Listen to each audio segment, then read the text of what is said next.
Hello students, very very good morning, good afternoon, good evening to all of you. हाँ जी, पढ़ाई चल रही है, बढ़िया, जुटे रहिए ऐसे ही। और बिना इधर उधर की कोई बात करे हुए सीधे मैं अपने मुद्दे पे आ जाता हूँ, ठीक है। तो आज हम लोग शुरू करने जा रहे हैं एक नया चैप्टर जिसका नाम लिखा जाए सबसे पहले नए पेज पे। इस चैप्टर का नाम है इंटरनल रिकंस्ट्रक्शन।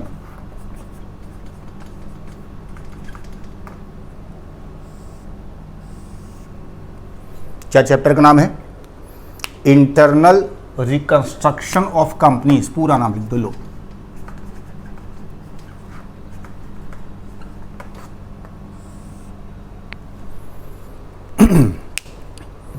हाँ जी साहब, तो चैप्टर बहुत इंटरेस्टिंग है, इम्पॉर्टेंट है। इम्पॉर्टेंट तो क्या, बहुत इम्पॉर्टेंट है साहब। और अपने सीए इंस्टीट्यूट को ये चैप्टर बहुत अच्छा लगता है। लगभग हर अटेम्प्ट में इस चैप्टर से कोई ना कोई क्वेश्चन जरूर पूछा जाता है, इसलिए आप इस चैप्टर को छोड़ने की रिस्क बिल्कुल नहीं ले सकते। छोड़ना तो कुछ भी नहीं है, आपको सब कुछ करके जाना है, बट इस चैप्टर के साथ तो बिल्कुल भी आप ढिलाई नहीं बरत सकते। तो सीए साहब, पीछे हम लोग एमलगमेशन चैप्टर जब पढ़ रहे थे तब मैंने आपको बताया था, और वहाँ पे 3 टर्म्स थे। एक एमलगमेशन था, एक एब्जॉर्प्शन था, और एक तीसरा टर्म ध्यान है क्या था? तीसरा term external reconstruction.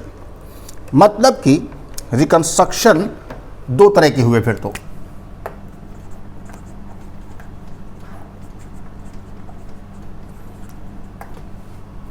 Types of reconstruction की बात करें तो 2 तरह के रिकंस्ट्रक्शन हुए। एक हुआ इंटरनल और दूसरा हुआ एक्सटर्नल।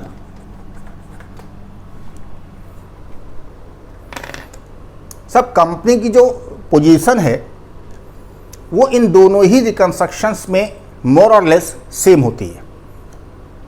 कंपनी की हालत बड़ी ख़राब है साहब, बिल्कुल खस्ता हाल में ये कंपनी पहुंची हुई है, कोई स्कोप नज़र नहीं आ रहा है। अब ऐसे केसेस में हम कंपनी को कैसे रिवाइव करें, कैसे फिर से हम इसको प्रॉफिट मेकिंग कंपनी बनाएं, सब कुछ ठीक कर ले जाएं, तो इसके लिए सब 2 तरह से काम होते हैं। एक होता है इंटरनल रिकंस्ट्रक्शन, दूसरा होता है एक्सटर्नल रिकंस्ट्रक्शन। एक्सटर्नल रिकंस्ट्रक्शन जिस कंपनी का होता है उस कंपनी को लिक्विडेट कर दिया जाता है और एक नई कंपनी एग्जिस्टेंस में आती है। जबकि इंटरनल रिकंस्ट्रक्शन में हम कंपनी को लिक्विडेट नहीं करते हैं। ये एक बेसिक डिफरेंस है इन दोनों रिकंस्ट्रक्शंस में। यहां पे क्या है? Company is not liquidated. यहां पे कंपनी लिक्विडेट नहीं होती है, जबकि यहां पे क्या होता है? Company is liquidated. कंपनी बंद कर दी जाती है, इस कंपनी का एग्जिस्टेंस खत्म हो जाता है। पर यहाँ पे हम लिक्विडेट किए बगैर कंपनी को फिर से वापस ट्रैक पे लाने का प्रयास करते हैं। समझ में आ रही बात? तो अब हम लोग यहाँ पे पढ़ना शुरू करने जा रहे हैं इंटरनल रिकंस्ट्रक्शन।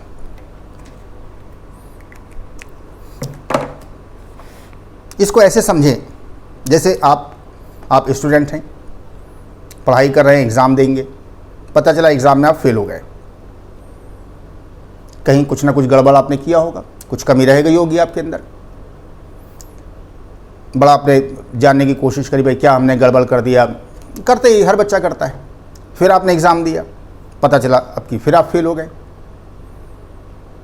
और फेल, एक होता है फेल होना कि 2, 4, 5, 10 नंबर कम रह गए। एक होता है बड़े लंबे चौड़े मार्जिन के साथ फेल होना। से 200 मार्क्स अगर आपके आते हैं तो आपका ग्रुप क्लियर होता है, अदरवाइज़ नहीं। से आप 185, 190 के आसपास पहुंच के आप फेल हो जा रहे हो। एक तो ये सिचुएशन है। दूसरी है कि आप 100 मार्क्स के आसपास आपके आए, बहुत ज़्यादा, ये तो डिफरेंस है। फिर एक और सिचुएशन आती है कि जब आप एक्सपेक्ट करते हो कि सब हमारे 60, 65 मार्क्स आएंगे, 70 भी आ सकते हैं, बट एग्जाम्शन तो कहीं नहीं है, 60 तो आ ही जाएंगे। और इस सब्जेक्ट में जब आपके मार्क्स आते तो पता चला मार्क्स थे आपके 25 मार्क्स। अब हम तो जोड़े बैठे हैं कि हमारे 60+ मार्क्स आएंगे और एक्चुअली हमारे 20-25 मार्क्स आ रहे हैं। अब आप समझ नहीं पा रहे हैं कि हमने गड़बड़ करी तो कहाँ करी। उल्टे इंस्टीट्यूट को बातें सुनाना शुरू कर दें कि पता नहीं कॉपियां कैसे चेक करते हैं, ये है वो है। तो हम पहले अपने आप को जानने का प्रयास करते हैं कि साहब हमारे अंदर कमी कहाँ है, क्या हम गड़बड़ करके आ रहे हैं। जिस तरह से हम पढ़ाई कर रहे थे, हमारे पढ़ाई करने का तरीका डिफेक्टिव था, या जिन बुक से या जिन नोट से हम पढ़ रहे हैं वो हमको उतने उस लेवल की प्रिपरेशन हमारी नहीं करवा पा रहे हैं। तो कहीं ना कहीं कुछ गड़बड़ होगा, तो हम उसको क्या करते हैं, ठीक करने का प्रयास करते हैं। हम अपने आप को रीस्ट्रक्चर कर रहे होते हैं, रिकंस्ट्रक्शन का हम काम कर रहे होते हैं अपने साथ। This is called internal reconstruction. आप पढ़ने का तरीका बदल दीजिए, बुक्स बदल दीजिए। अभी तक ऐसे याद किया करते थे, अब लिख लिख के याद कर रहे हैं। मतलब आपने इस तरह के चेंजेस करे अपनी पढ़ाई में। ऐसे 3-4-5 अटेम्प्ट अगर आपके गुजर जाएं, बट आप नहीं अपने आप को सही कर पा रहे हो, तो फिर साहब अब तो एक्सटर्नल रिकंस्ट्रक्शन का नंबर आता है। फिर आपके घर वाले भी कहते हैं कि भाई तुम्हारे बस की बात नहीं, तुम ये छोड़ो, तुम दूसरा काम करो, कहाँ तक तुम इसमें लगे रहोगे। तो आप उस लाइन को छोड़ के किसी और लाइन में चले जाते हो। मतलब कि CA का जो आपका जो सफ़र था वो ख़त्म हो जाता है। Now this is external reconstruction. फिर घर वाले कहते हैं आप छोड़ो, तुमने बहुत काम कर लिया। कोई अगर हम मेल्स की बात करें, लड़कों की बात करें, घर में बिजनेस है, तो उनके फादर ने कहा ऐसा है तुमने बहुत CA कर लिया, चलो कल से दुकान पे बैठो, कल से ऑफिस पे आना शुरू करो, बहुत हो गई पढ़ाई लिखाई, कुछ नहीं करना है तुमको। Now this is external reconstruction. तो ऐसी कंपनीज के साथ होता है। पहले हम कंपनी को खुद से हम ट्रैक पे लाने की कोशिश करते हैं बिना लिक्विडेट करे हुए। जब हमको लगता नहीं इससे काम नहीं बन पाएगा तो हम इसमें जाते हैं। ठीक है, चलिए साहब। तो इंटरनल रिकंस्ट्रक्शन हम जिन कंपनीज का कर रहे होते हैं, उन कंपनीज की कैसी सिचुएशंस होती है, जरा उस पर हम लोग नजर डालें। मेन फीचर्स,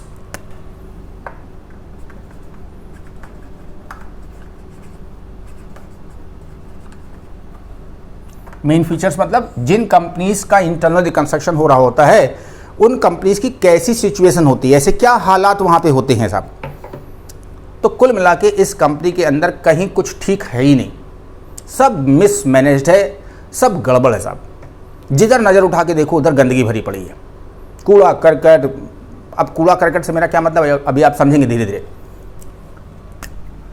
सबसे पहला जो मेन जो इसका जो फीचर होता है कंपनी का, जो लक्षण होते हैं कंपनी के, वो हैं हैवी और से ह्यूज पास्ट लॉसेस।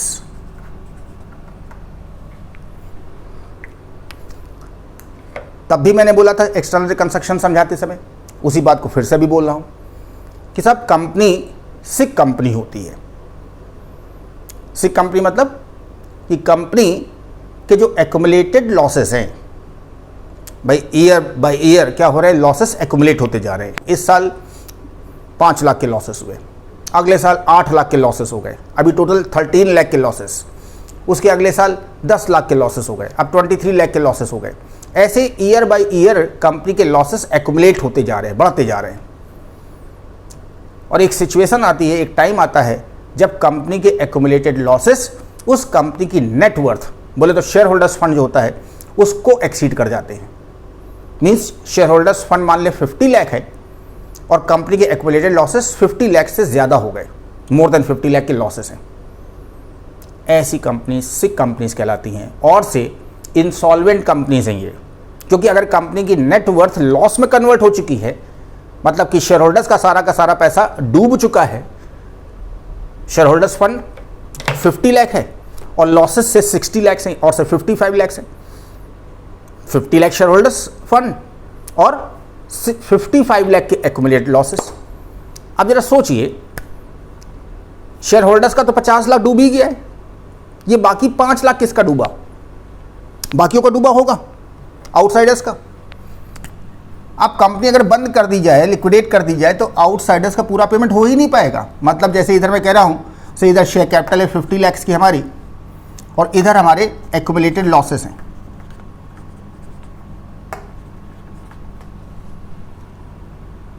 इधर सन्ड्री एसेट्स होंगी, ये 55 लाख, सन्ड्री एसेट्स से 45 लाख की, सन्ड्री लायबिलिटीज से 50 लाख की। लो ये मोटी मोटी बैलेंस शीट देखो साहब, 100 लाख टोटल है। अब अगर हम इस कंपनी को बंद कर दें, लिक्विडेट कर दें, तो क्या होगा? ये तो लॉसेस है, ये तो बेकार है, इसका तो कोई मतलब नहीं है। ये एसेट्स है 45 लाख की। अब अगर हमारी इन एसेट से 45 लाख मिल भी जाए पूरा का पूरा, तो भी तो हम 50 लाख का पेमेंट नहीं कर पाएंगे। तो आपको नहीं लगता है कि liabilities are more than assets? सामने दिख रहा है। और when liabilities are more than assets, तो यही तो इंसॉल्वेंसी की सिचुएशन होती है, इनएबिलिटी टू पे डेट। क्या कंपनी के अंदर आपको कहीं से भी एबिलिटी नजर आ रही है, कैपेबिलिटी नजर आ रही है कि ये अपनी लायबिलिटीज को डिस्चार्ज कर पाएंगे? नहीं कर पाएंगे साहब। तो दिस इज सिकनेस। तो यहाँ पे हैवी और से ह्यूज पास्ट लॉसेस पड़े होते हैं, ये मेन फीचर नजर आएगा आपको।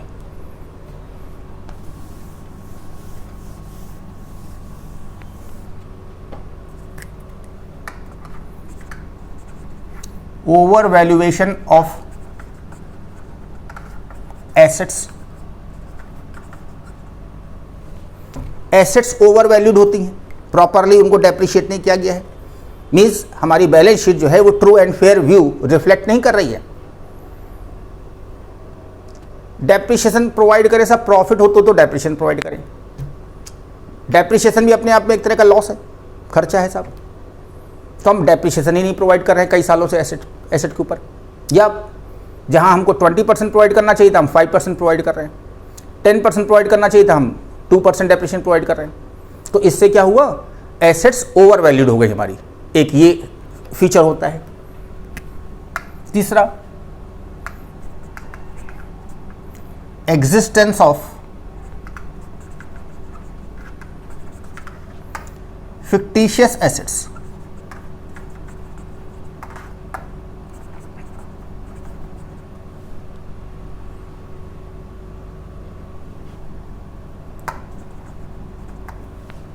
फिक्टिशियस एसेट्स, फिक्टिशियस एसेट्स मतलब दैट इज गुडविल है, मिसलेनियस एक्सपेंडिचर है, प्रिलिमिनरी एक्सपेंसेस हैं, इस तरह की चीजें आपको बैलेंस शीट में लिखी नजर आ रही होंगी। ये सब लॉसेस ही हैं साहब। इनको राइट ऑफ करने के लिए प्रॉफिट होने चाहिए, प्रॉफिट है ही नहीं। तो एक लॉस को दूसरे लॉस से भला क्या राइट ऑफ करेंगे? लॉसेस को राइट ऑफ करने के लिए प्रॉफिट होंगे तभी तो हम लॉसेस को राइट ऑफ कर पाएंगे। एक लॉस को दूसरे लॉस से भला हम क्या एडजस्ट करें, क्या सेट ऑफ करें हम उसको? समझ में आ रही बात? भाई गुडविल है, लॉस है, कैपिटल रिजर्व प्रॉफिट है, तो हमारी एक गुडविल इस कैपिटल रिजर्व से एडजस्ट हो सकती है ना, राइट ऑफ हो सकती है। लेकिन ये भी गुडविल है और ये हमारे पास से अंडरराइटिंग कमीशन है, तो ये आपस में कहाँ सेट ऑफ होंगे भाई? ये दोनों लॉसेस हैं। डेप्रिशिएशन ये भी लॉस है। तो ये कुछ आपको कंपनी के अंदर चीज़ें नज़र आएंगी। कहाँ नज़र आएंगी? कंपनी की जब आप बैलेंस शीट देखोगे तो इस तरह की चीज़ें हैं जिनको हम बोलते हैं कूड़ा करकट, गंदगी है साहब, इसमें ला रही थी। अब आप समझ लीजिए जैसे घरों के अंदर जो है कबाड़ भरा पड़ा है बिल्कुल, इधर गंदगी है, इधर जाले लगे हुए हैं, इधर सीलन आ रही है, जहाँ जाओ वहाँ स्मेल आ रही है, इतनी गंदगी फैला के रखी घर के अंदर। गंदगी डेली घरों में होती है साहब, तो डेली हमारे यहाँ साफ़ सफाई होती है, झाड़ू पोछा लगता है, डस्टिंग वगैरह काम होता है। तो नॉर्मल जो घर में इंसान रहेगा तो सब थोड़ी बहुत तो गंदगी होगी, तो डेली उसकी साफ़ सफाई भी होती है। बट कभी ऐसे हालात हों कि जिधर देखो उधर जाला लगा है, गंदगी पड़ी है, कूड़ा पड़ा हुआ है, सब चीज़ें इसमें ला रही है, तो इसका मतलब कि इस घर में बहुत दिनों से साफ़ सफाई जैसा काम नहीं हुआ है। अब आज क्या करना पड़ेगा? इस पूरे घर की बिल्कुल हमको जो है रंगत बदलनी पड़ेगी। तो हम भी यही करने जा रहे हैं सब। ये हमारे घर की जो टूट फूट हो गई है, इधर से प्लास्टर टूटा हुआ है, वो लाइटें नहीं जल रही हैं, वो खिड़कियाँ गड़बड़ हो गई हैं, पल्ले बंद नहीं हो रहे हैं, जो बंद है वो खुल नहीं रहे हैं, नल वो पानी टपक रहा है, लाइट्स सब गड़बड़ हो रही हैं, ट्यूबलाइट गिरी पड़ी है। अरे थोड़ी समस्याएं सब। तो अब या तो इस घर को बिल्कुल गिरवा के दोबारा बनवाएं या इस घर को बेच दें, कुछ ना कुछ तो करेंगे ना इसको सुधारने के लिए। तो हम लोग भी इस चैप्टर के अंदर इस कंपनी को सुधारने का प्रयास करने जा रहे हैं। ठीक है, कैसे सुधारेंगे अभी मैं आपको बताता हूँ, ठीक है।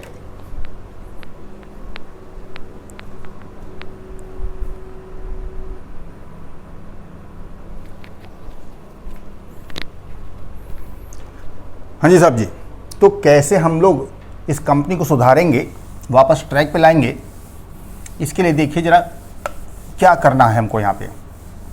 तो बेसिकली ये चैप्टर 2 स्टेप्स में डिवाइडेड है। आप मेरी बात को बहुत ध्यान से सुनना अब शुरू कर दीजिए, एक एक बात को बहुत ध्यान से समझिएगा। मैंने कहा ये पूरा चैप्टर 2 स्टेप्स में डिवाइडेड है, ठीक है। पहली step,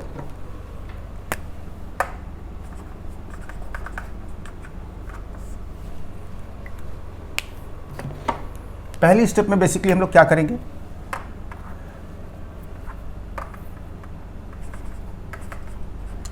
claims of different claimants shall be reduced. ये पहली स्टेप है।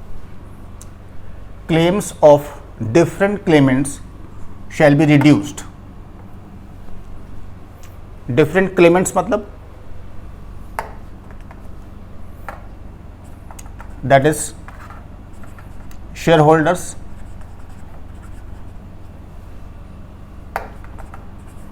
Debenture holders, creditors etcetera. जिन जिन लोगों को पैसा लेना है कंपनी से, पैसा हमें क्रेडिटर्स को भी देना है, पैसा हमें डिबेंचर होल्डर्स को भी देना है, पैसे तो शेयर होल्डर्स को भी देने हैं हमको। अगर आज कंपनी लिक्विडेट करी जाए तो इनको भी तो, ये भी तो क्लेमेंट्स हैं, ये भी तो लाइन में खड़े होंगे। ध्यान है लिक्विडेशन वाला आपको चैप्टर, कंपनी के बाहर लाइन लगी थी, एम्प्लॉयज़ होंगे यहाँ पे, जिन जिन का पैसा लगा, बैंक वाले होंगे जिनसे हमने लोन लिया हुआ है। तो दीज आर डिफरेंट क्लेमेंट्स जो लाइन में लगते हैं आके लिक्विडेशन के टाइम पे अपना पैसा वापस लेने के लिए। तो इन लोगों के क्लेम्स को हम लोग क्या करेंगे, रिड्यूस करेंगे, शैल बी रिड्यूस्ड, घटाया जाएगा। जिसको 10 लाख रुपए देने हैं हमें, उससे हम बातचीत करेंगे, पता चला वो मामला से 4 लाख पे सेटल हो रहा है, वो 4 लाख रुपए एक्सेप्ट करने को तैयार हो गया है। कई डिपार्टमेंट्स होते हैं जहाँ पे वन टाइम सेटलमेंट की स्कीम्स आती रहती हैं। अब केस्को का हमारे यहाँ ज़माने से जो है उनका बिल पेंडिंग पड़ा हुआ था, टोटल 2.5 लाख रुपए उनका बिल का अमाउंट हो चुका है। अब केस्को की वन टाइम सेटलमेंट स्कीम आई, OTS स्कीम जिसको हम लोग बोलते हैं, जिसमें वो कह रहे हैं कि साहब आपका जितना इंटरेस्ट वगैरह है वो सब माफ़ कर दिया जाएगा, लेट फीस वगैरह भी नहीं लगेगी, और जो टोटल आपका अमाउंट होगा उसमें से 20% आपको ऑफ कर दिया जाएगा, बाकी अमाउंट का पेमेंट कर दीजिए। तो पता चला 2.5 लाख रुपए का जो टोटल अमाउंट बन रहा था हमारा, इंक्लूडिंग इंटरेस्ट, लेट फीस वगैरह, ये सब घट के से पता चला 1.5 लाख बचा। तो क्लेम रिड्यूस हुआ कि नहीं हुआ यहाँ पे, कि अब 2.5 लाख की जगह पे हमको 1.5 लाख ही देना है, तो 1 लाख से रिडक्शन हुआ। तो ऐसे हम अपने डिफरेंट क्लेमेंट्स का क्या करेंगे, क्लेम रिड्यूस करेंगे। अब जब क्लेम रिड्यूस करेंगे तो इस बात के लिए एक एंट्री पास की जाएगी। इस चैप्टर में आपको जर्नल एंट्रीज पास करनी है और एंट्रीज का इफेक्ट देते हुए आपको बैलेंस शीट ड्राफ्ट करनी होगी। ये यहाँ का काम है, समझ आ रही बात। तो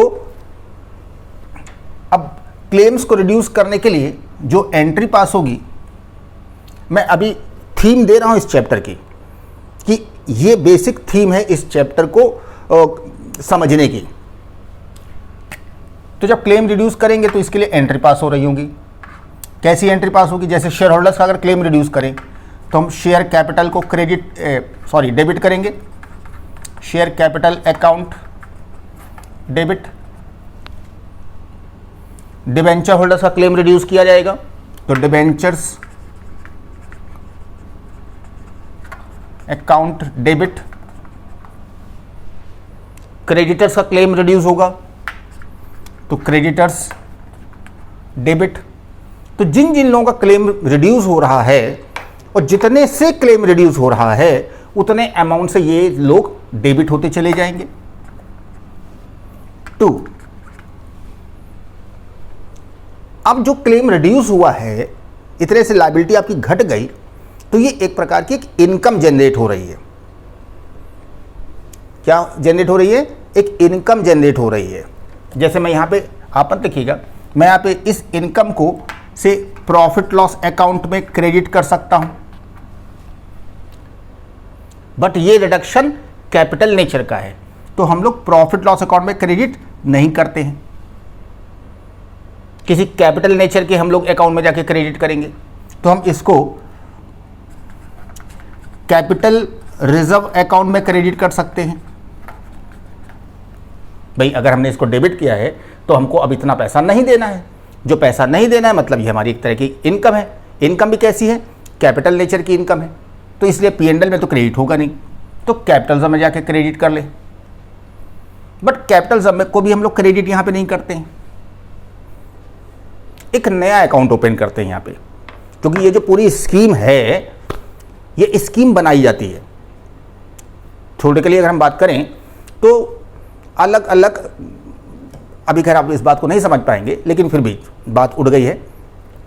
तो जो अलग अलग लोग हैं इन सबके साथ मीटिंग्स होंगी, कई राउंड की मीटिंग्स होंगी, और उसमें जाके कहीं एक बात सेटल होगी जाके कि डिबेंचर होल्डर्स इस बात पे जाके एग्री हुए हैं। बैंक वालों से हमने सेटलमेंट किया, बैंक वाले इस बात पे जाके एग्री हुए हैं, ऐसे तो मामला होगा। तो ये जो बात है, इसके लिए एक स्कीम पहले बनाई जाती है। ये चैप्टर आपका सीए फाइनल में भी आएगा।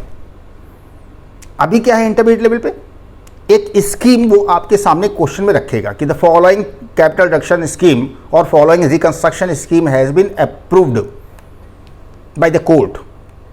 बताया गया ये स्कीम में अप्रूव हुआ है, और उसके अकॉर्डिंगली आपको एंट्रीज पास करनी है और उसकी बैलेंस शीट बना के दिखा देनी है। जब आप सीए फाइनल में होंगे तो वो आपके सामने एक कंपनी की बैलेंस शीट रखेगा, और कंपनी के अंदर क्या क्या प्रॉब्लम्स चल रही हैं वो आपके सामने रखेगा वो, कि सब ये समस्याएं इस कंपनी के अंदर हैं, और आपसे कहेगा सजेस्ट रिकंस्ट्रक्शन स्कीम। अब आप एक स्कीम ड्राफ्ट करिए उन समस्याओं को देखते हुए, और उस स्कीम के अकॉर्डिंगली फिर काम करिए। तो प्रैक्टिकली क्या होता है रियल लाइफ में, तो हम इस तरह की एक स्कीम ड्राफ्ट करते हैं, डिफरेंट लोगों से जो मीटिंग्स होती हैं उसके बाद जो प्रपोजल्स आते हैं, उसमें बार्गेन होता है, ये सब करने के बाद एक स्कीम बनाई जाती है बाकायदा। जैसे कोई काम करना है तो उसके लिए एक प्रोजेक्ट रिपोर्ट बनाई जाती है ना, एक डिटेल्ड प्रोजेक्ट रिपोर्ट होती है। पहले एक प्रोजेक्ट रिपोर्ट होती है, एक डिटेल्ड प्रोजेक्ट रिपोर्ट होती है। कानपुर में मेट्रो बननी थी साहब, तो मेट्रो बनेगी तो मोटा मोटा एक अंदाजा लिया कि भाई काम, हाँ IIT से लेके मोती झील तक फर्स्ट फेज में मेट्रो बनाई जाएगी, और ये एलिवेटेड बनेगी। तो इसमें इतना लंबा ट्रैक है, पर किलोमीटर ये कॉस्ट आती है, तो मोटा मोटा में ये हुआ कि हाँ करीब करीब ये 25 से 30 हज़ार करोड़ रुपए का ये प्रोजेक्ट है। अब इसके बाद जब इसके ऊपर एक प्रिंसिपली जब इसकी अप्रूवल हुई होगी, जो भी गवर्नमेंट होगी, गवर्नमेंट ने कहा हाँ ठीक है ये काम कर सकते हैं। अब डिटेल्ड प्रोजेक्ट रिपोर्ट बनवाई गई होगी। अब डिटेल्ड प्रोजेक्ट रिपोर्ट में एक एक बात लिखी जाएगी, कहाँ कहाँ उसमें पिलर्स होंगे, कैसे उसके ऊपर गार्ड रखे जाएंगे, कहाँ पे स्टेशंस होंगे, कि कहाँ एलिवेटेड जाएगा, बीच में जो डिस्टर्बेंसेस होंगे उनको कैसे ख़त्म करा जाएगा। ये सारी डिटेल्ड प्रोजेक्ट रिपोर्ट में चीज़ें होती हैं, और एक एक चीज़ का कैलकुलेशन उसमें होता है। अब वो डिटेल्ड प्रोजेक्ट रिपोर्ट जाती है गवर्नमेंट के पास, उसमें जाके देखा जाता है उसमें कई चेंजेस होते होंगे, तब जाके वो स्कीम अप्रूव होती होगी। फिर टेंडर वगैरह इनवाइट करे जाते होंगे कि कौन कंपनी ये काम करेगी। फिर टेंडर में किसी एक कंपनी को वो कॉन्ट्रैक्ट दिया जाता है, फिर उसके हिसाब से वो काम करना शुरू करते हैं। तो हर काम को करने के पहले उसकी एक इन राइटिंग चीज़ों का होना बहुत ज़रूरी है। तो सिमिलरली यहाँ पे जो स्कीम बनाई गई, तो इन राइटिंग ये स्कीम ये अप्रूवल के लिए जाती है। अप्रूवल के लिए कहाँ? हाई कोर्ट से हमको इसकी अप्रूवल लेनी पड़ती है इस स्कीम की, क्योंकि इस स्कीम के अकॉर्डिंगली क्या होगा, लोगों के क्लेम्स रिड्यूस होंगे। और कई लोग ऐसे हो सकते हैं जो क्लेम तो उन्होंने चलिए एक्सेप्ट कर लिया रिडक्शन, पैसे भी ले लिए, और बाद में जाके कोर्ट में जाके वो कंपनी के केस में केस फाइल कराएं जाके कि साहब हमको डरा धमका के जो है हमारे गन पॉइंट पे इन्होंने हमसे ऐसा काम करवा लिया, ऐसे साइन करवा लिए। तो कल को ये सब चीज़ें ना हो, इसके लिए क्या होता है, इस स्कीम को हम लोग बाकायदा हाई कोर्ट से अप्रूव करवाते हैं, और जब हाई कोर्ट अप्रूवल देती है तब जाके इस स्कीम के अकॉर्डिंगली हम लोग काम करना शुरू करते हैं।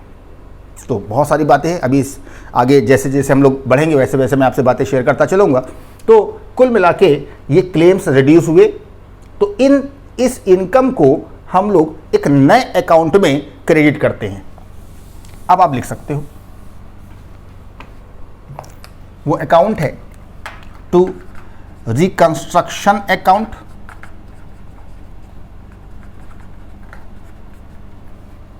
और या कैपिटल रिडक्शन अकाउंट। ऐसे जो नाम आपको पसंद हो उस नाम से आप एक अकाउंट ओपन करेंगे यहाँ पे, और इसमें हम लोग इनके जो क्लेम्स रिड्यूस हुए हैं उस इनकम को इसमें एक्युमुलेट कर लेंगे। समझ में आ रही बात? चलिए, तो एक स्टेप तो ये हुई, बीइंग क्लेम्स रिड्यूस्ड। तो come to second step.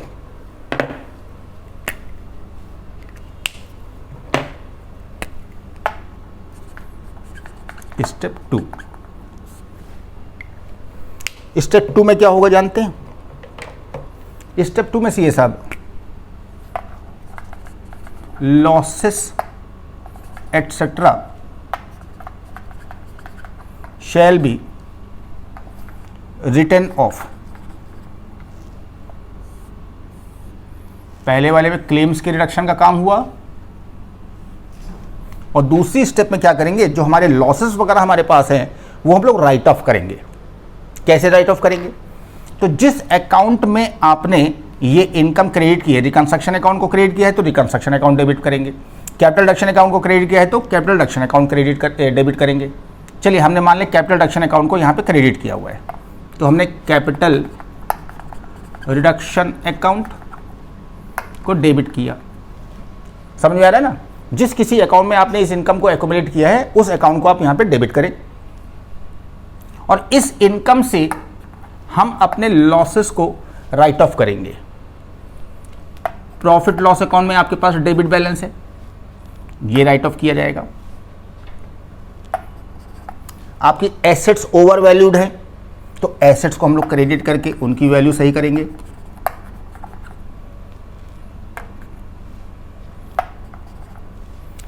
Balance sheet में मिसलेनियस एक्सपेंडिचर वगैरह फिक्टिशियस एसेट्स नजर आ रही हैं, उनको क्रेडिट करिए to goodwill account, to miscellaneous expenditure account. Assets को कितना रिड्यूस करना है ये क्वेश्चन आपको बताएगा, एज पर क्वेश्चन। भाई अपने आप से हम थोड़े ना एसेट की वैल्यू को रिड्यूस कर देंगे, तो क्वेश्चन आपको बताएगा ना, हर बात क्वेश्चन आपको बताएगा। कौन कितना क्लेम छोड़ रहा है उसके बारे में क्वेश्चन बताएगा।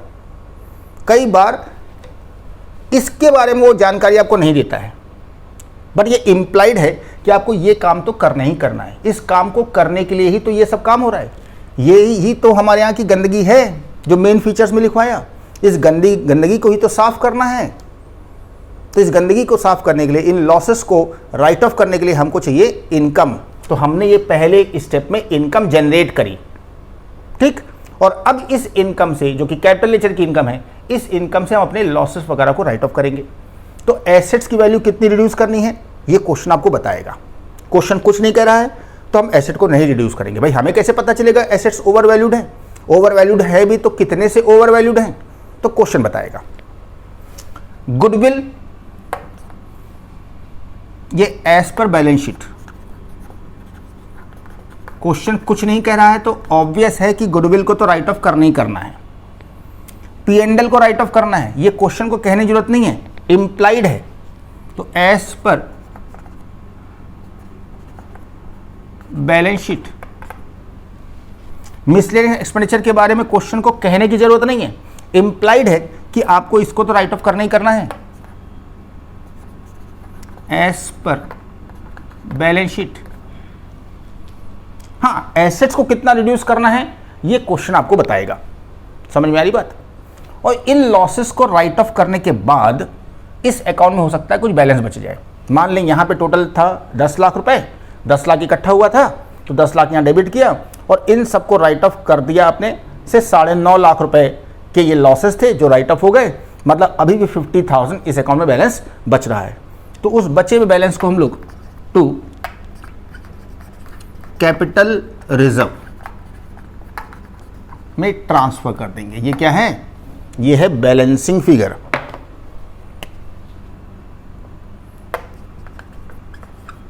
बैलेंसिंग फिगर इफ एनी, अगर कुछ बचती है तो।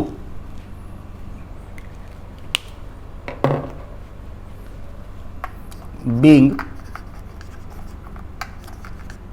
लॉसेस एटसेट्रा रिटर्न ऑफ, लो हिसाब। तो ये है वो 2 स्टेप्स जिसमें पूरा चैप्टर बटा हुआ है। अब जरा सब लोग ध्यान से वीडियो पॉज करके इन दोनों स्टेप्स की जिस्ट को पकड़ें। ये चाहत क्या है उसको जरा कैच करिए।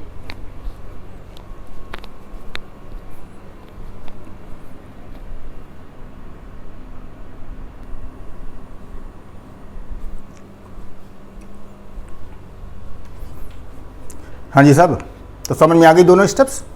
पहली स्टेप में क्लेम्स का रिडक्शन है और दूसरी स्टेप में लॉसेस का राइट ऑफ है। कोई डाउट क्रिएट हुआ? बताइए। तो पहले हम लोग क्लेम्स रिड्यूस कर करके पैसा इकट्ठा करेंगे, फिर इस पैसे को हम लोग यूटिलाइज करेंगे अपने इन लॉसेस को राइट ऑफ करने के लिए। और सभी लॉसेस को राइट ऑफ करने के बाद भी अगर हमारे पास कुछ ये बैलेंस बच जाता है रिकंस्ट्रक्शन अकाउंट में, तो साहब हम लोग बैलेंस को रिकंस्ट्रक्शन अकाउंट या कैपिटल रिडक्शन अकाउंट में ही नहीं पड़ा रहने देंगे। इस अकाउंट को क्लोज कर देना है और कैपिटल रिजर्व में इसको ट्रांसफर कर देंगे। बट यहां पे एक समस्या है। समस्या ये है कि अगर यहां पे 10 लाख का बैलेंस है, क्योंकि 10 लाख इकट्ठा हुआ है, ये सारा राइट ऑफ कर दिया जिसके लिए 9.5 लाख रुपए थे, तो 50,000 आपने यहां पे ट्रांसफर कर दिया। बट इस केस को जरा उल्टा कर दो तो कि हमारे पास मान लें लॉस राइट ऑफ करने के लिए टोटल से 12 लाख रुपए के हों, तो क्या करेंगे? तो कोई बैलेंसिंग फिगर आएगी नहीं। बट हमारे पास तो 10 लाख की ही गुंजाइश थी लॉस राइट ऑफ करने के लिए, जबकि हमारे पास लॉसेस तो 12 लाख रुपए के हैं। अब क्या करें सर? बड़ा सिंपल है, 2 लाख रुपए गुडविल में डेबिट कर दीजिए। वाह भाई वाह, क्या आपने बिल्कुल राह हमको दिखाई कि अगर क्रेडिट करना है तो कैपिटल रिजर्व में क्रेडिट कर दीजिए, डेबिट करना है तो गुडविल को डेबिट कर दीजिए। मतलब पहले गुडविल को यहां पे क्रेडिट करो, फिर एक नई गुडविल क्रिएट कर लो। ऐसे ही काम होता है। नहीं सर, हम लोग अमलगेमेशन में करते थे ना, टेक ओवर एंट्री में, कि क्रेडिट में लिखना होता तो कैपिटल रिजर्व, डेबिट में लिखना होता तो गुडविल। हाँ, तो वो एक अलग सिचुएशन की बात हो रही थी, ये एक अलग हालात की बात हो रही है। तो फिर सर क्या करेंगे? अरे सर के भैया दादा लोगों, पहले तो ये सोचो कि ये डाउट आपके दिमाग में आया या नहीं आया, और अगर नहीं आया तो क्यों नहीं आया, और अगर ये डाउट आया तो क्या आपने अपने आप से इस डाउट को रिजॉल्व कर लिया था, ये समझ के कि हाँ भाई अगर लॉसेस ज़्यादा हैं तो हम 2 लाख रुपए गुडविल में डेबिट कर देंगे। अब सुनो क्या होगा ऐसी सिचुएशन में, जब लॉसेस हमारे इसके जो क्रेडिट बैलेंस है उससे एक्सीड कर रहे हो तो। बाकी तो चैप्टर मैंने खत्म कर दिया आपका, क्लेम्स रिड्यूस करो, लॉसेस को राइट अप करो, खत्म हो गया, क्वेश्चन लगाना शुरू कर दो। ये तो पिक्चर की स्टोरी थी, जैसे मूवीज नहीं बनती हैं, स्टोरी। 2 जुड़वे बच्चे पैदा हुए, वो तूफान आया या कहीं मेले में गए, वहाँ भगदड़ मच गई, दोनों सब माँ बाप अलग हो गए, माँ बाप को मार दिया गुंडों ने, और दोनों आपस में बिछड़ गए। एक गुंडा बन गया, डकैत बन गया, दूसरा पुलिस इंस्पेक्टर बन गया। बड़े हो गए थे वो लोग। पुलिस इंस्पेक्टर वो उस डकैत को पीछा कर रहा था, उसको पकड़ने के लिए और आपस में लड़ाई होनी शुरू हुई और उसके बाद जो है बाद में पता चला ये तो मेरा भाई है, ये दोनों गले मिल गए, मूवी ख़त्म हो गई। लो ये स्टोरी। पर मूवी तो बनाई जाएगी अभी 2.5 घंटे की, 3 घंटे की, तो इसमें डायलॉग भी आएंगे, इसमें सॉन्ग्स भी आएंगे, इसमें पूरी स्क्रिप्ट लिखी जाएगी, सारे काम होंगे। तो ऐसे ही ये स्टोरी थी।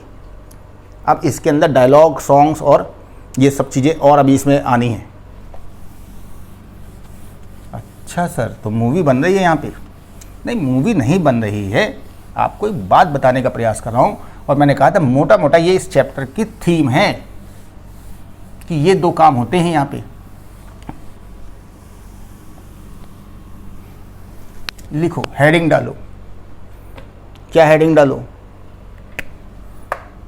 व्हेन लॉसेस एटसेट्रा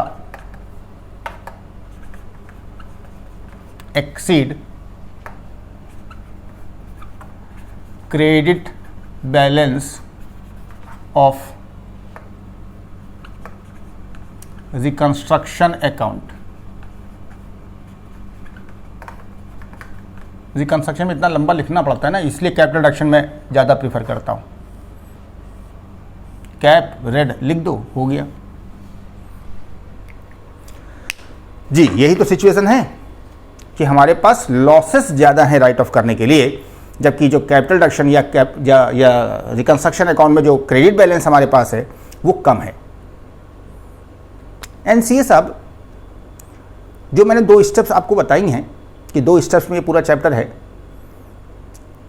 तो इसको अगर मैं दूसरी तरीके से कहूँ तो हमारे क्वेश्चन का 80% जो पार्ट है वो स्टेप 1 है, एंड जो 20% पार्ट है वो स्टेप 2 है।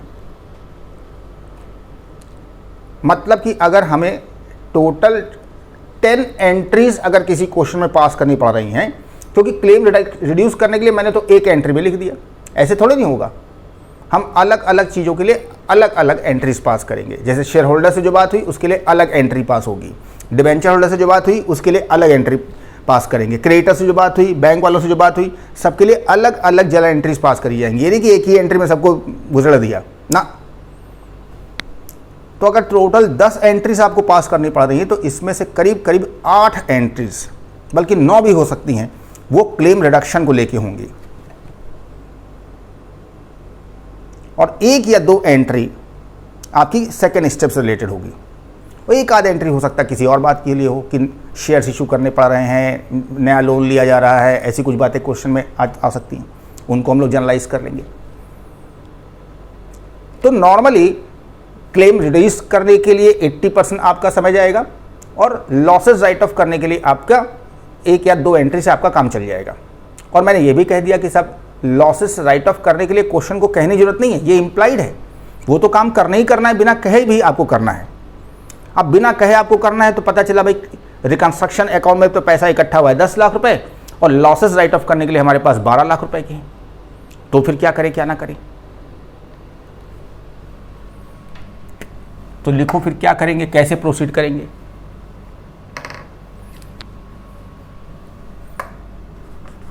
इफ देयर आर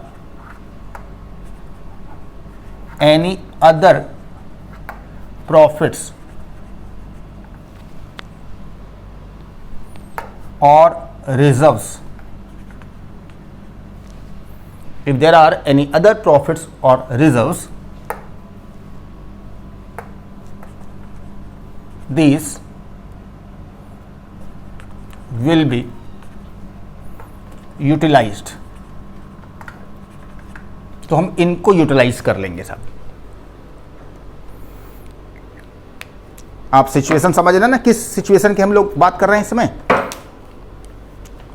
मुद्दा यह है कि कैपिटल रिडक्शन में इकट्ठा हुआ है 10 लाख रुपए और टोटल लॉसेस हैं 12 लाख रुपए के, जो हमको राइट ऑफ करने हैं। मतलब 2 लाख रुपए की शॉर्टेज है हमारे पास कि 2 लाख रुपए के प्रॉफिट्स कहीं और से मिल जाएं तो काम बन जाए, सारे लॉसेस राइट ऑफ हो जाएंगे। तो अब इसके लिए हमने ढूंढाई करी, जो क्वेश्चन में बैलेंस शीट दी गई उस बैलेंस शीट को हमने देखा और देखिए क्या इस बैलेंस शीट में कुछ प्रॉफिट्स या रिजर्व्स टाइप की चीज अपीयर कर रही है। प्रॉफिट्स तो शायद ही आपको अपीयर होते नजर आए, क्योंकि यहां पे जब ह्यूज लॉसेस की बात हो रही तो P&L का तो बैलेंस हो ही नहीं सकता है। हाँ, हम जो रिजर्व्स की बात कर रहे हैं तो आपके पास हो सकता है पहले से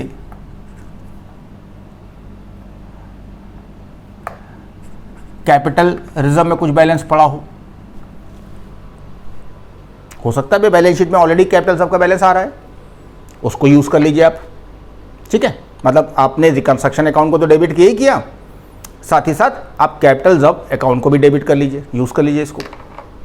या सिक्योरिटीज प्रीमियम अकाउंट में आपको बैलेंस मिल सकता है, बैलेंस शीट में सिक्योरिटीज प्रीमियम का अमाउंट आ रहा है, उसको आप यूज कर सकते हैं।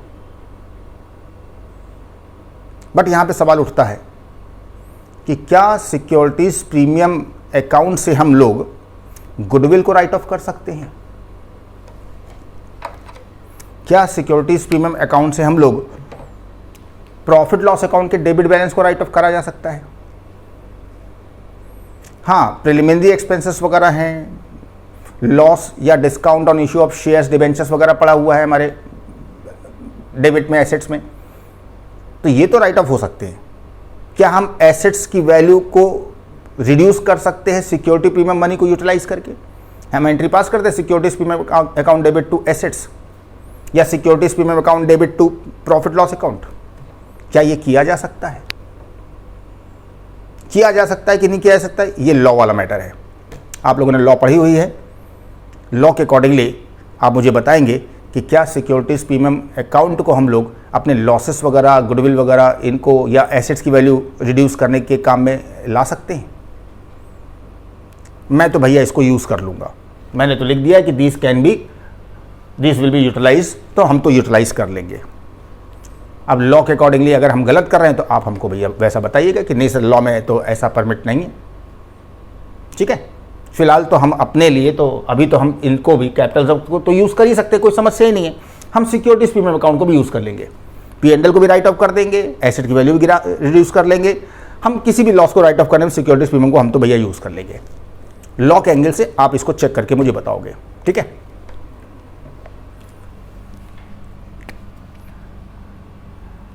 दूसरी बात, if there are no such profits.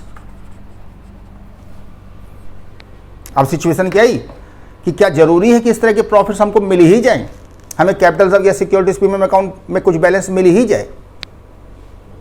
जरूरी तो है नहीं, नॉर्मली आपको नहीं मिलेगा, बट मिलेगा ही नहीं ऐसा नहीं हो सकता है, मिल भी सकता है, नहीं भी मिल सकता है, कुछ भी हो सकता है। तो अगली बात में आई कि if there are no such profits और इनसफिशिएंट प्रॉफिट्स।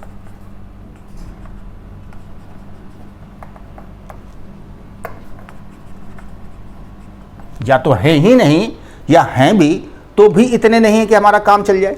से हमको 50,000 का बैलेंस मिल गया सिक्योरिटीज प्रीमियम में, शॉर्टेज हमारे यहाँ 2 लाख की चल रही है, हमें 2 लाख के प्रॉफिट की रिक्वायरमेंट है सो दैट कि हमारे सारे लॉसेस राइट ऑफ हो जाए। बट हमको बैलेंस शीट में 50,000 सिक्योरिटीज प्रीमियम अकाउंट में लिखा मिला या कैपिटल रिजर्व अकाउंट में लिखा मिला, तो हमने इसको तो यूज़ कर लिया सब। बट अभी भी तो 1.5 लाख के लॉसेस अनरिटर्न ऑफ हो रहे हैं, इनका क्या करें? तो if there are no such profits और इनसफिशिएंट प्रॉफिट्स, तो क्या करोगे? Uncovered balance,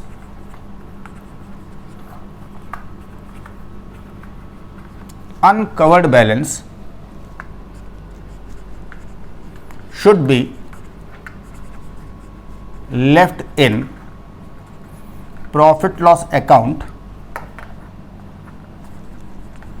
unless otherwise given in question। समझे साहब क्या कहा जा रहा है? अगर आपको मतलब भर के प्रॉफिट्स मिल गए तब तो बड़ी अच्छी बात है, तो सारा टंटा खत्म हो गया। लेकिन अगर नहीं मिले या मिले भी तो उतने नहीं मिले जिससे हमारा काम चल जाए, अभी भी हमारे पास कमी है, लॉसेस नहीं पूरे राइट ऑफ हो सकते। तो कह रहा है अनकवर्ड बैलेंस, कह रहा है तो जो शॉर्टफॉल आपकी हो रही है तो मतलब कुछ ना कुछ लॉस तो हमारे अनरिटन ऑफ रह जाएंगे ना, फिर तो बैलेंस पड़ा रहेगा बैलेंस शीट में, वो नहीं राइट ऑफ हो पा रहा है। तो कहाँ पे छोड़े उसको? तो कह रहा है uncovered balance should be left in profit loss account, मतलब जितना प्रॉफिट लॉस अकाउंट आप राइट ऑफ कर सकते हो उतना राइट ऑफ कर लो, बाकी जो नहीं हो पा रहा है वो नहीं हो पा रहा है, unless otherwise given in question. But ध्यान रखिए क्या क्या इस सिचुएशन के लिए क्वेश्चन कुछ कह रहा है। अगर क्वेश्चन अदरवाइज कुछ कह रहा है तो क्वेश्चन के हिसाब से आपको काम करना पड़ेगा। वो हो सकता है वो कहे कि भैया एसेट की वैल्यू जिस एक्सटेंट तक राइट ऑफ कर सकते हो राइट ऑफ कर लो, जो नहीं कर सकते हो क्योंकि इनसफिशिएंट आपके पास प्रॉफिट्स हैं तो वैसा करेंगे। क्वेश्चन साइलेंट है तो सब हम लोग P&L में हम लोग अनरिटन ऑफ बैलेंस छोड़ देंगे। जैसे क्या, अभी हम लोगों ने कैपिटल रिडक्शन अकाउंट में टोटल कितना इकट्ठा किया था, एग्जाम्पल में 10 लाख रुपए।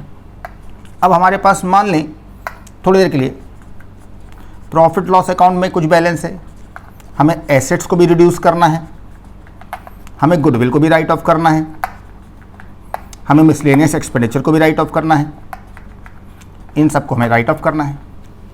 अब राइट ऑफ करने के लिए मान लें हमारे पास से क्वेश्चन के अकॉर्डिंगली से हमें 2.5 लाख से एसेट की वैल्यू को रिड्यूस करना है, से 1.5 लाख रुपए गुडविल में है जो कि हमको राइट ऑफ करना है,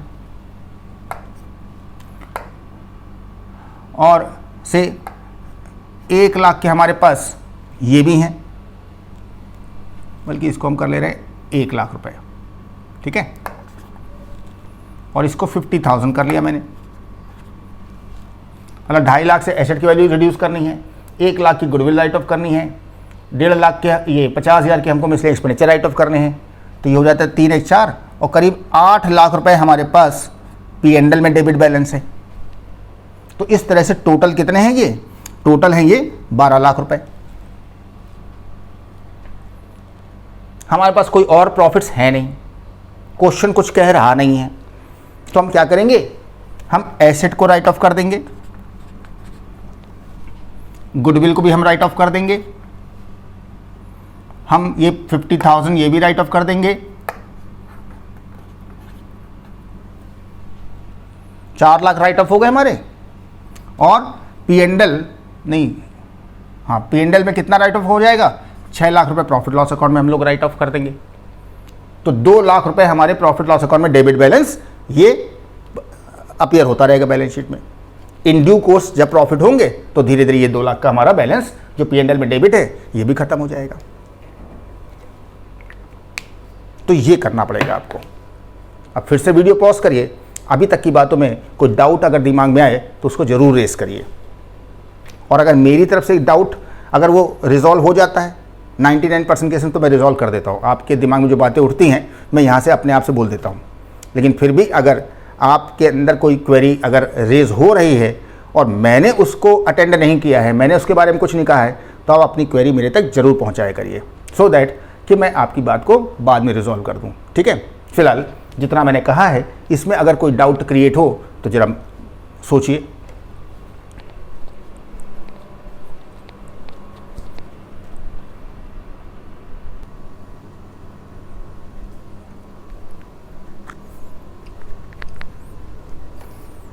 हाँ जी साहब, लोगों कोई डाउट आया दिमाग में? सर एक डाउट उठ रहा है। हाँ बिल्कुल उठना चाहिए, बट आपके डाउट जो डाउट आपके दिमाग में उठा है उसके पहले एक बात मैं कह दूं, जब कभी कोई चीज़ सोचिए कि अगर ऐसा है तो क्या होगा, अगर ऐसा हो तो क्या होगा, तो थोड़ा सेंसिबल होके सोचिए, लॉजिकल होके, इम्प्रैक्टिकल होके नहीं। किसी हाइपोथेटिकल सिचुएशन को लेके मत सोचा करिए, अगर ऐसा हो जाए तो, मतलब बेसलेस बात होती है। तो इसीलिए थोड़ा सा सेंसिबल होके, हाँ सर हम लोगों ने सेंसिबल होके ही सोचा है। अच्छा तो क्या सोचा आपने? सर आपने कहा जैसे कि भाई क्रेडिट बैलेंस आपके पास अगर इसमें कम है और लॉसेस ज़्यादा हैं तो और क्वेश्चन भी कुछ नहीं कह रहा है तो हम लोग अनकवर्ड बैलेंस जो होगा वो प्रॉफिट लॉस अकाउंट में छोड़ देंगे। सर अगर मान ले प्रॉफिट लॉस अकाउंट में से हम कुछ भी राइट ऑफ नहीं कर पा रहे हैं, इसमें से कुछ भी राइट ऑफ नहीं हो पा रहा है, तो फिर हम किसको अनरिटर्न ऑफ छोड़ें?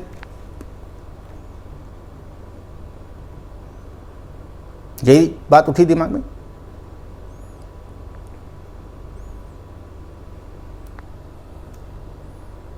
सर हमारे पास हम इसमें से एक भी रुपए राइट ऑफ नहीं कर पा रहे हैं और अभी इनमें से भी सोचना होगा कि किसको हम अनरिटर्न ऑफ छोड़ें। तो सीए साहब ऐसा कभी नहीं होगा कि आप प्रॉफिट लॉस अकाउंट में से कुछ भी राइट ऑफ नहीं कर पा रहे हैं और किसी और जगह से भी आपको ये सोचना पड़ेगा कि भाई कहाँ पे अनकवर्ड बैलेंस हम लोग छोड़े। ऐसा नहीं होगा। सर ऐसा क्यों नहीं हो सकता है? नहीं होगा बेटा, ये वही जो मैंने कहा ना कि ये नॉनसेंस सी बात है, ये एक हाइपोथेटिकल सिचुएशन है। अच्छा सर ये एक हाइपोथेटिकल सिचुएशन हो गई, चलिए हम आपकी बात को मान लेते हैं। तो जो आप कह रहे हो कि हम इसमें से कुछ भी राइट ऑफ नहीं कर पा रहे हैं, इनमें से भी डिसाइड करना पड़ेगा कि इसमें हम बैलेंस को छोड़ दें अनरिटर्न ऑफ, तो इसका मतलब सिचुएशन कुछ ऐसी है कि आपके पास इस अकाउंट में से 3 लाख रुपए का बैलेंस है। यही तो होगा तब जब आपके पास 3 लाख है, तो अभी 2.5 लाख ये हो गया। अब हम किसको छोड़ें? हम ये तो कुछ हो ही नहीं पा रहा है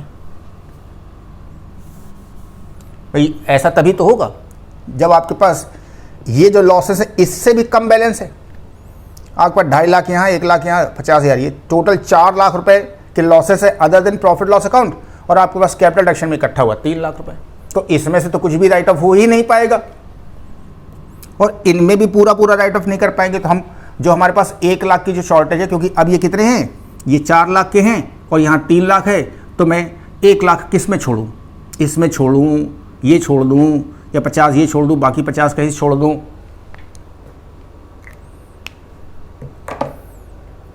और मैं कह रहा हूं ऐसा नहीं होगा।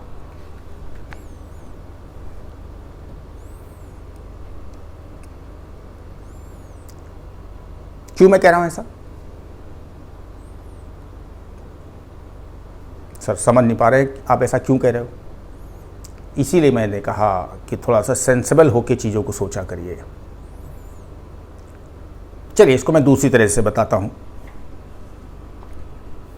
जैसे मान लें हम कुछ यार दोस्त लोगों ने खाली हैं, हम लोग कोई काम धंधा हमारे पास है नहीं, तो हम 6-7 लोगों ने डिसाइड किया कि यार हम लोग इस बार जो है अपने इलाके में, अपने मोहल्ले में एक कोई प्रोग्राम ऑर्गेनाइज करते हैं। से वो गणेश चतुर्थी, गणेश उत्सव वगैरह आने वाला है। जगह जगह पूरे शहर में देखो वो गणेश वंदना, गणेश मूर्ति स्थापना हो रही, ये हो रही, वो हो रही। तो हम लोगों ने सोचा कि इस बार हम लोग भी ये काम करेंगे। अब इस काम को करने में कितना खर्चा आएगा, ये सब पूरे खर्चे का एस्टिमेट किया गया। गणेश भगवान की मूर्ति आएगी, स्टेज बनेगा, पंडाल बनेगा, लाइट होगी और डेकोरेशन होगा, चेयर आएंगे, ये होगा, वो होगा, और कुछ वो जो प्रोग्राम्स वगैरह वहाँ पे हो रहे होते हैं, कुछ आर्टिस्ट वगैरह को बुलाएंगे, उनको पैसे देने पड़ेंगे, दुनिया भर की चीज़ें। जो भंडारा भी करवाया जाएगा, प्रसाद भी बटेगा। तो इन सब कामों में कितना खर्चा हो, इसका एक एस्टिमेट बनाया गया। तो पता चला भाई करीब करीब जो है 10 से 15 लाख रुपए का खर्चा आएगा। समझिएगा जरा बात को, या करीब करीब 15 लाख का खर्चा आएगा। अब ये हुआ भाई 15 लाख रुपए आएगा कहाँ से? अब ये 6-7 जो लड़के हैं जिन्होंने ये काम करने का जो फैसला किया है, तो इन्होंने कहा कि भाई इसके लिए हम लोग चंदा इकट्ठा करेंगे, लोगों से कंट्रीब्यूशन लेंगे और उस चंदे के पैसे से ये काम करेंगे। अब पहली बार ये लोग काम करने जा रहे हैं। इस इवेंट पे 15 लाख रुपए का खर्चा होना है और इस खर्चे को मीट आउट किया जाएगा चंदे से। अब इनको ये भी डाउट है कि अगर चंदे से पैसा 15 लाख इकट्ठा नहीं हो पाया तो कहते भाई अगर 15 लाख नहीं इकट्ठा हो पाएगा, थोड़ी बहुत अगर कमी रह जाएगी 1-2 लाख रुपए की, तो हम लोग अपने अपने रिसोर्सेज से पैसा कंट्रीब्यूट कर देंगे। हम लोग थोड़ा ज़्यादा अमाउंट कंट्रीब्यूट कर देंगे अगर ऐसा कुछ होगा तो ये हुआ कि भाई चलो ऐसा करते हैं कि वो चंदे की रसीद वगैरह छपवा लेते हैं और पैसा इकट्ठा करना शुरू करते हैं, और टाइम टू टाइम हम लोग ये सब देखते रहेंगे भाई कितना पैसा इकट्ठा हो रहा है। आज से करीब 1 महीने बाद ये इवेंट होना है। अब इन्होंने चंदा इकट्ठा करना शुरू किया, 1 हफ्ता गुजर गया, पैसे इकट्ठा हुए हैं अभी 10,000 रुपये। समझिए बात जो, 1 हफ्ता और गुजर गया, अब इनके पास टोटल इकट्ठा हो चुके हैं इससे 50,000 रुपये। अब प्रोग्राम के 15 दिन बचे हैं। ये हुआ कि 1 हफ्ते हम लोग और कोशिश करेंगे। अगले 1 हफ्ते तक ये जितने थे सब खूब दौड़े भागे। अब जाके अब प्रोग्राम से करीब करीब 1 हफ्ते पहले तक इनके पास टोटल से 2 लाख इकट्ठा हो चुके हैं। अब जरा बताइए, जो 2 लाख इकट्ठा हो पाए हैं, इससे ये प्रोग्राम हो पाएगा? 13 लाख की शॉर्टेज है। अरे 10, 20, 50,000 लाख रुपए बहुत ज़्यादा, और इकट्ठा हो जाएगा, 3 लाख हो जाएंगे। 12 लाख की शॉर्टेज ये लोग आपस में पूरी करेंगे? क्या प्रोग्राम कहीं से हो पाना आपको पॉसिबल नज़र आ रहा है? किसी से सलाह लेने जाएं तो कोई सलाह देगा इनको इस प्रोग्राम को करने की? नहीं ना। ये इवेंट सक्सेसफुल नहीं हो सकता है due to shortage of funds. इससे अच्छा ये काम ना किया जाए। जिन जिन से पैसे लिए उनको बाइज्जत पैसे वापस कर दो जाके। सीए साहब, ये कैपिटल रिडक्शन स्कीम बनाई जा रही गंदगी को साफ करने के लिए। आपने जो स्कीम बनाई है, इस स्कीम के अकॉर्डिंगली टोटल पैसा 3 लाख इकट्ठा हुआ है। जरूरत है 12 लाख रुपए की,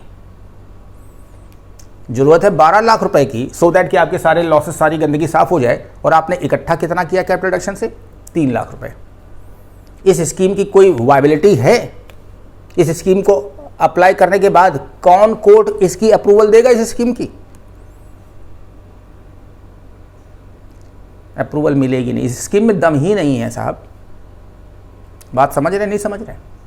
इसलिए ऐसा नहीं होगा कि आपके पास ये सिचुएशन आए कि आप इसमें से कुछ भी राइट ऑफ नहीं कर पा रहे हो। तो होपफुली अब आपको मेरी बातें समझ में आ गई होंगी। तो अब सीए साहब हम लोग आगे चर्चा करेंगे क्लेम्स के रिडक्शन को लेके। क्योंकि मैंने कहा आपसे कि आपके क्वेश्चन का जो 80% कवरेज है वो क्लेम के रिडक्शन को लेके है। अब क्लेम्स किस तरह से रिड्यूस करवाए जाएं, इसके लिए क्वेश्चन तरह तरह से बातें करेगा वो आपसे। वो ऐसी लैंग्वेज का इस्तेमाल करेगा कि आप उसकी बात को समझ ना सके, और आप उसकी कही बातों को अच्छे से समझें, एंट्री कर ले जाएंगे। आप एंट्री आप तब कर पाएंगे जब आप ये समझ पाओगे कि क्वेश्चन कह क्या रहा है। आप उसकी लैंग्वेज को नहीं इंटरप्रेट कर पाओगे कि वो कहना क्या चाहता है, और वो कह कुछ रहा होगा, आप समझेंगे कुछ, और जब समझेंगे ही कुछ अदरवाइज तो आप गलत एंट्री पास कर देंगे, मार्क्स कटेंगे आपके। तो उसकी किस बात का क्या मतलब है, इसको हम अच्छे से समझ के जाएंगे यहाँ से। ठीक है, लिए सब अब हेडिंग डालिए, एडजस्टमेंट्स। एडजस्टमेंट्स क्या मतलब? जो क्वेश्चन बातें कहेगा उनको कैसे इंटरप्रेट करें और कैसे हम लोग उसको जनरलाइज करें। ठीक है, तो साहब यहाँ पे कई तरीकों से ये कैपिटल रिडक्शन स्कीम की बात होती है साहब, कई तरीकों से। अब जरा अपने मॉड्यूल में आइए, फटाफट से मॉड्यूल में आइए।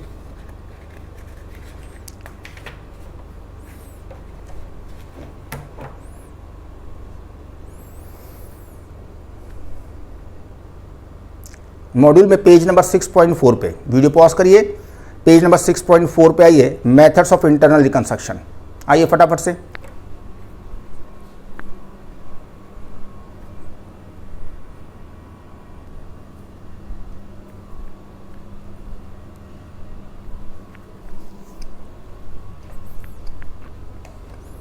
हाँ जी साहब, पेज नंबर 6.4 पे पहुंच गए, मेथड्स ऑफ इंटरनल रिकंस्ट्रक्शन।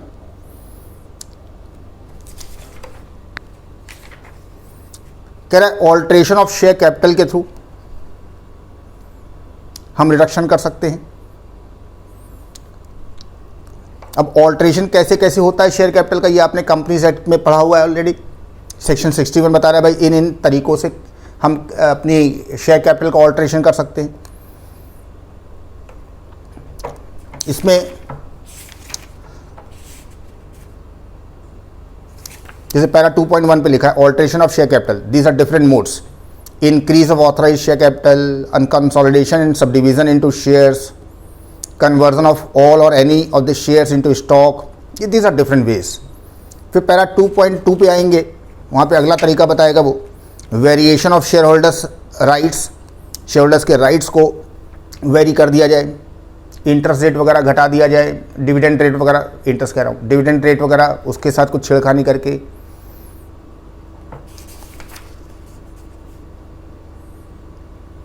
फिर 2.3 पे लिखा हुआ है रिडक्शन ऑफ शेयर कैपिटल, उनको पैसा वापस करके, उनकी पेड अप वैल्यू घटा करके या फेस वैल्यू को रिड्यूस करके, ऐसे हम लोग रिडक्शन कर सकते हैं। फिर पैरा 2.4 पे कंप्रोमाइज़ या अरेंजमेंट्स करके एक एग्रीमेंट करा जाए उनके साथ। तो these are different ways, but आपको ऐसे कुछ नहीं समझ में आएगा। इसके लिए आपको मेरी स्टाइल से इस चीज़ को समझना होगा। लीजिए सब, सबसे पहले हम बात करते हैं ऑल्ट्रेशन ऑफ शेयर कैपिटल। देखिए जितना मॉड्यूल में बताया जा रहा है वो सब मैं कवर करूंगा, बट इनके हिसाब से अगर कवर करूंगा तो आप कुछ नहीं समझ पाओगे। मेरी स्टाइल से आप चीज़ों को समझिए। अब यहाँ पे जो हम ऑल्ट्रेशन की बात अब जब करने जा रहे हैं तो इसमें कई तरीके हैं, कुछ अभी बताऊंगा, कुछ को थोड़ा बाद में बताऊंगा। सब यहाँ पे क्लेम रिडक्शन में सबसे ज़्यादा अगर बैंड अगर किसी की बचेगी तो वो है शेयर होल्डर्स। सबसे ज़्यादा मैक्सिमम रिडक्शन उन्हीं का होना है, क्योंकि ये वो लोग हैं जिनका पैसा लगभग डूब चुका है, लॉस में कन्वर्ट हो चुका है। मीन्स अगर आज कंपनी बंद कर दी जाए तो इन शेयर होल्डर्स को तो शायद ही फूटी कौड़ी भी मिले, ये समझ लीजिए। मतलब इनका तो ये मान के चले ये लोग कि इनका जो भी कुछ है वो तो सब पूरा का पूरा डूब ही गया है। अब जो भी कुछ कहा जा रहा है उसको मानो तो ठीक, ना मानो तो ठीक। अब इनसे कैसी कैसी बातें होंगी, हमें तो भैया क्वेश्चन में कही हुई बात को समझना है और उसके हिसाब से एंट्री पास करनी है हमको। तो पहला तरीका आता है इसमें क्या,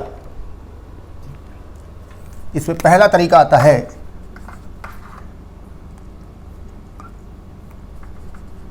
when face value of share is reduced. when face value of share is reduced। लीजिए फॉर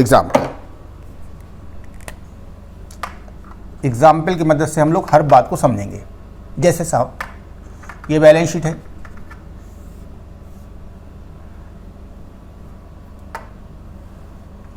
यहां लिखी है क्या, इक्विटी शेयर कैपिटल से 50,000 shares of ₹10 each fully paid up।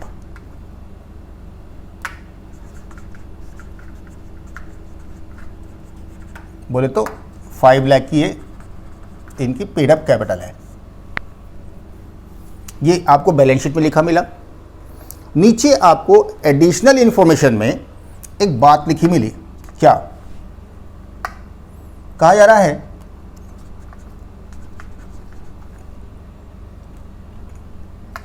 Each share is reduced to ₹2 each. अभी एक शेयर कितने का है, 10-10 रुपए का एक शेयर है। अभी क्या कर दिया कंपनी ने, कह रहे 10 रुपए वाला शेयर घटा के 2 रुपए का कर दिया जाएगा। मतलब आप ऐसे समझ लें जैसे कि आपकी जेब में अभी 10-10 रुपए के नोट हैं और अब हमने क्या आपके साथ डिसाइड किया है कि अब आप लोग मान के चलो कि आपकी जेब में जो नोट है वो 10 रुपये का नहीं, वो 2 रुपये का है। मतलब सीधे सीधे 8 रुपये पर शेयर का रिडक्शन हो गया। 8 रुपये से आपकी तलवार चल गई। ना each share is reduce to ₹2 each. इसी बात को वो दूसरे लहजे में भी कह सकता है कि ईच शेयर इज कन्वर्टेड। इसी को दूसरी तरह से मैं लिख दे रहा हूं, कह रहा है each share is converted into share of ₹2 each. 10 रुपए वाले शेयर को हमने 2 रुपए वाले शेयर में कन्वर्ट कर दिया।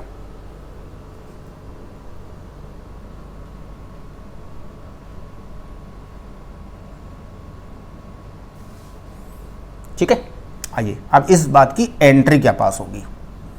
सीए साहब, एंट्री पास करेंगे हम लोग। Equity share capital account debit, ये equity share capital of ₹10 account debit 5 lakh to equity share capital of ₹2 account. Number of shares 50,000 ही है, बट अब शेयर 10 का नहीं 2 रुपए का हो गया, तो यहां पे आया 1 लाख रुपए। और जो 8 रुपए पर शेयर का रिडक्शन हुआ वो हमने कैपिटल रिडक्शन अकाउंट में क्रेडिट कर लिया।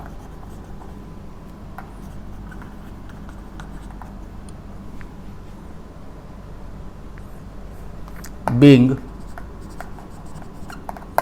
Face value reduced. ध्यान से एंट्री को समझें। 10 रुपए वाली जो शेयर कैपिटल थी, इसका अकाउंट क्लोज हो गया डेबिट करके। इसकी जगह पे नया अकाउंट ओपन किया गया 2 रुपए वाला। तो अभी हमारे 50,000 शेयर्स और ₹2 के हिसाब से 1 लाख के हो जाते हैं, और बाकी 8 रुपए पर शेयर के हिसाब से कैपिटल रिडक्शन में क्रेडिट हो गया। यही तो हो रहा था, 8 रुपए पर शेयर का रिडक्शन हो रहा था।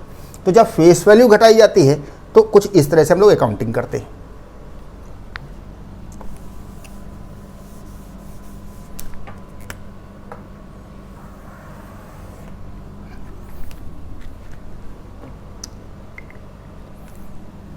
दूसरे में क्या हो सकता है, when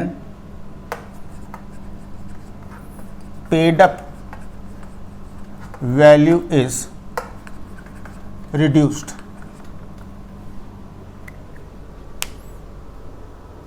क्या हो रहा है यहां पे, अब पेड अप वैल्यू रिड्यूस की जा रही है, फेस वैल्यू नहीं, पेड अप वैल्यू।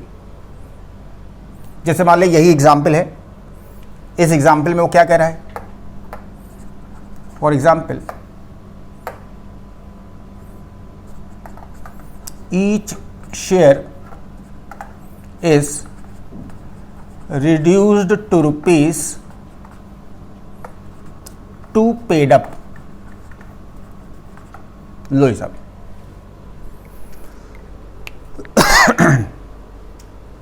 क्या बोल रहा है, each share is reduced to ₹2 paid up.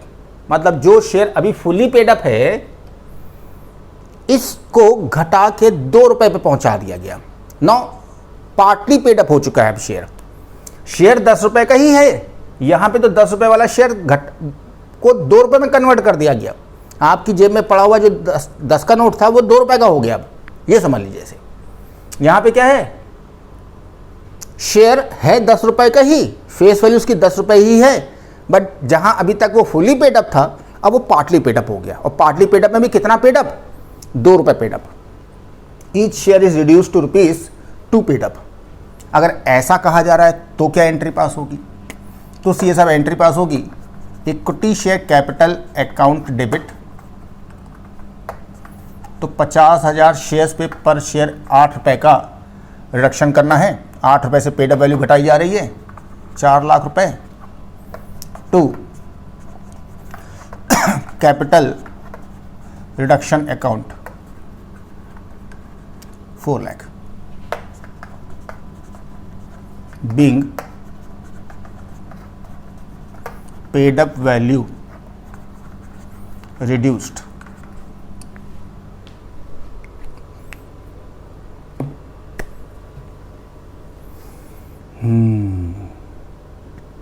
ज़रा वीडियो पॉज करके इन दोनों केसेस में डिफरेंस को पहचानिए और इन डिफरेंस की वजह से एंट्री में क्या डिफरेंस हो रहा है इसको भी ज़रा पकड़ के चलिए।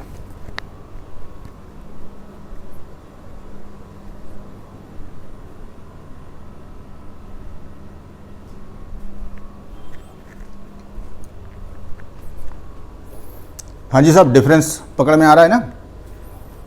और ये बहुत कॉमन चीज़ है जिसमें लोग गड़बड़ करते हैं, अक्सर लोग गड़बड़ कर जाते हैं, क्योंकि वो चाहता होगा ऐसा, हमने समझा उसको ऐसा, और ये वाली एंट्री कराई। अब अल्टीमेटली एफर्ट सेम पड़ेगा। यहाँ पे भी अगर आप देखें तो शेयर कैपिटल अकाउंट का बैलेंस अल्टीमेटली 1 लाख आएगा बैलेंस शीट में, और यहाँ पे भी शेयर कैपिटल अकाउंट का बैलेंस आप 1 लाख दिखाओगे। यहाँ पे भी 4 लाख कैपिटल एक्शन में इकट्ठा हो रहा है, यहाँ पे भी 4 लाख कैपिटल एक्शन में इकट्ठा हो रहा है। अल्टीमेटली इंपैक्ट सेम आ रहा है।